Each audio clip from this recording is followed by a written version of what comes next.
আমাদের 6 দফা যে দাবি ছিল সেই আন্দোলনকে স্থগিত করার জন্য একটি কমিটি গঠন করা হয়, যেটাতে আমরা মোটেও সন্তুষ্ট ছিলাম না এবং এখনো সন্তুষ্ট নই। সুতরাং আজকে আমরা আবার একত্রিত হয়েছি আমাদের আন্দোলনকে পুনরায় জাগ্রত করার জন্য।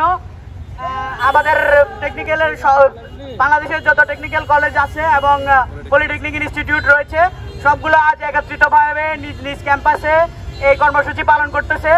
আজকে আমরা এখানে বিক্ষোভ মিছিল করতেছি আমাদের 6 দফা দাবি যাতে দ্রুত বাস্তবায়ন করা হয় এবং আমাদের দাবিগুলো দ্রুত কার্যকর করার লক্ষ্যে যে কমিটি দেওয়া হয়েছে কমিটি যাতে আমাদেরকে পূর্ণাঙ্গ সাপোর্ট করে, আমরা সেই জন্য আজকে এখানে উপস্থিত হয়েছি।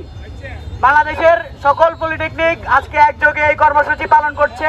তারই ধারাবাহিকতায় আমরা institute of computer science and technology Feni জেলার আন্ডারে এই কর্মসূচি পালন করতেছি। আমরা আশা করতেছি দ্রুত সরকার আমাদের যে 6 দফা দাবি রয়েছে সেগুলো মেনে নেবে এবং আমরা আবার আমাদের পুনরায় ক্লাসে ফিরে যেতে পারবো ইনশাআল্লাহ।